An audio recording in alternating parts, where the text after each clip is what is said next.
old people.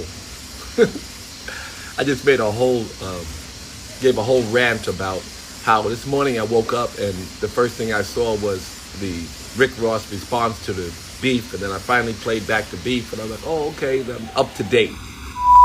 What's up, everybody? This is the world famous Ed Lover, and you are watching Forgotten Kings TV. That's right, Forgotten Kings TV. Come on, son. But then I was looking for the Iranian strike on Israel, and I couldn't find it. It came up. Eventually I understood what happened with the Iranian strike on Israel and whether it really sparked, a regional or world dispute.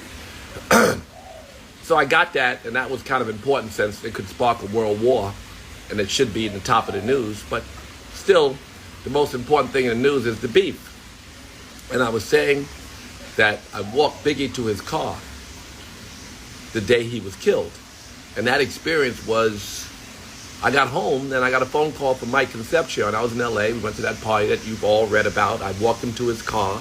The only time I ever really hung out with him. And I walked him to his car. I went home and Mike Concepcion called me and told me he had been killed. The next day we had a meeting at Mr. Farrakhan's house. Not the next day. Next day I called and we set up a meeting, and we had a meeting where East and West came together at Mr. Farrakhan's house, and that kind of stopped the war. It's all documented. But it was a big deal because people were dying, right? And Biggie and Tupac were dead. And rap beef escalated to that. A lot of other people died too. They're just not as famous. So here we are today, and there's rap beef, and it's the biggest thing in the news. But I want to just say how powerful they are, the rappers. They're so powerful that if they came together and they said we wanted equal high-quality education, the American government would figure out a way to do it. They all went to Trump tomorrow and said, we want you to figure out how to pay for equal high-quality education for every American. It would be part of his campaign, and we could probably push him to do it. The same for sure with Joe Biden. He's more likely to try. I mean, it would be as big as AIPAC. I don't know. We could push him to do something so meaningful about healthcare, about education, about all of the things that matter to black people. Just rappers alone could spark the dialogue big enough and create a dialogue big enough and a demand big enough that our American government would deliver for us equal high quality education or health care that's equivalent to the health care of every other developed country in this world. But instead we are beefing. I'm all for entertainment. But it's not their fault that they're bigger than our congressmen, that they're more important than our senators, and that their words carry more weight than our leadership. I remember Malcolm X said that it was a shame that we lived in a world where entertainers, and only black people, had entertainers as leaders. Well, that was designed to be such a, so when Farrakhan put those entertainers in a room, when I had that summit, and all of the rappers came. Every New York City candidate for mayor came. The head of the NAACP, Kwame Nkrumah, the head of the Urban League, all of the councilmen who were interested in that group, supporting them, they all showed up. And he told them they weren't gangsters, but that the government, in fact, was gangster, and they should curb their words. And a lot of them really took that to heart and did something. And we did do things. Again, we changed the Rockefeller drug laws. We got thousands of people out of jail. We got hundreds of millions of dollars put in the education budget. We did something. The Hip Hop Summit was successful. Not in the way we would hope, but certainly today, where is the communication amongst rappers that has to do with lifting our people? Not their job. They didn't ask for this power. They asked for power over people to buy their records and power over people to love them as music artists and poets. But unfortunately, we need them to say something else. Together, it would spark a revolution. And I just wanted to get that out. I said it and I erased it by mistake, but I'm saying it again. I said I walked Biggie to his car, and I felt that night his death. I felt I must have been involved in saving the lives of God knows how many rappers. I solved so many rap beef behind the scenes. I saw that. it was not nearly as big, the beefs. Even though they were in the cover of Vibe magazine, they weren't as traveled as we are today with social media. Enough so that we smother the potential for world war.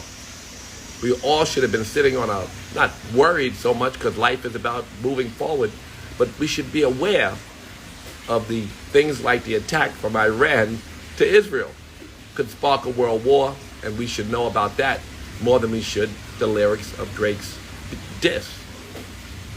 Just my opinion, and I hope that someone listens and some young. Is the NAACP still? I don't know, but Kwame Nkrumah was the head of the NAACP. He sat in the front row when Farrakhan addressed rappers. Whether you like Farrakhan or not, all of the mayoral candidates, 2 Jewish ones, Bloomberg and others, came to that summit just to pay homage to the power of hip-hop. And then hip-hop did exude some power, like I said, and changed some things. And they still have the power. In fact, their power is so pop, so mainstream, that they can do much more than they were able to do before. And I hope that someone, Birdman, one of the older statesmen who is still very involved, Jay-Z and Rock Nation, so many powerful hip-hop figures who are still in the game and still have relationships with across the board with hip-hop. Those people could really, if they wanted, create something, a vehicle where the power of hip-hop is harnessed and used in the way we tried to use it years ago. Don't let it get away. It's really, really useful to the black community because we need voices that will spur more voices that will create the revolutions to save us from, God knows, they're tearing apart whatever we built. Any affirmative action, any of the things that we fought for are being taken from us. Hip-hop could protect us. It could also create new vehicles for the betterment of humanity. That's it. What about the Hip-Hop Caucus? I haven't been in touch with them, the reverend who ran it, but he's not moving Drake. It's just when we had Jay-Z and Puffy and whoever else what there was so many. Eminem people all showed up. Everybody showed up to see Farrakhan. And it was scary. The mainstream media was afraid. Well, they carried it, but his ability to push people, if he would decide to speak about the factory farming industry, if the collective hip hop spoke about the poisoning of our communities, they bear down on the questions that matter. Why does, and I thought about this one, why does McDonald's have 19 ingredients in the American French fry and 3 oil, salt, and potato in the British one? Because the American government allows for such foolery to go on. Hip-hop could change the food we eat. Hip-hop could change the level of education we get. Hip-hop could change the level of health care we get. They can't do it alone. They can do it because they can create such a revolution amongst people that politicians would have no choice but to listen. I don't know who the leader is, who will step up, and who has the power to do, to organize them. But it would take a lot of, not so much work, I guess. Just get one star who has the voice. J. Cole, maybe. Somebody. All right, namaste, yogis. That's it. Shop with my boy Chick Smooth at chicksmooth.shop. Y'all know the MREC room etiquette. Peace, you now tuned in to MREC TV.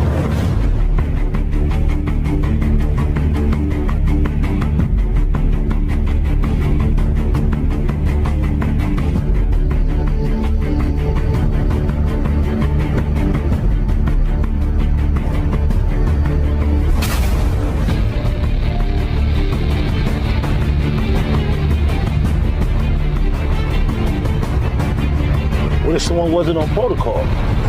There are consequences.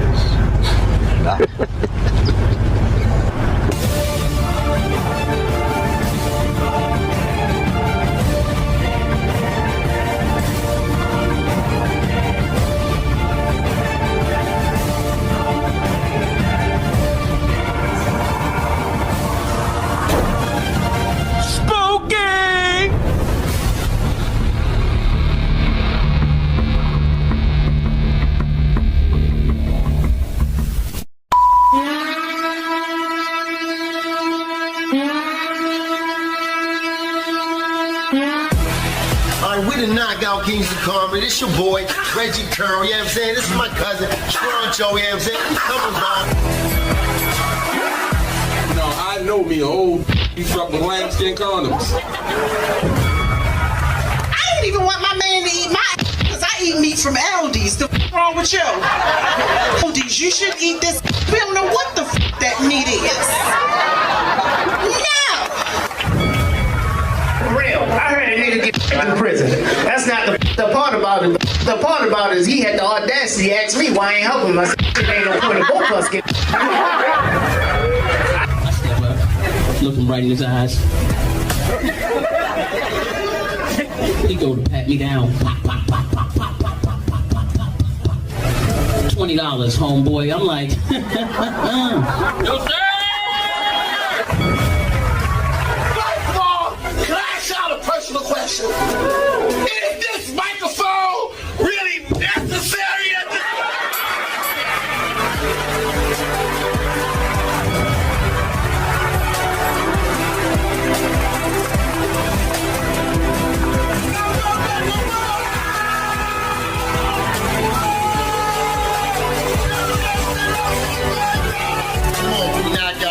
we knock y'all with punchline, punchline, punchline.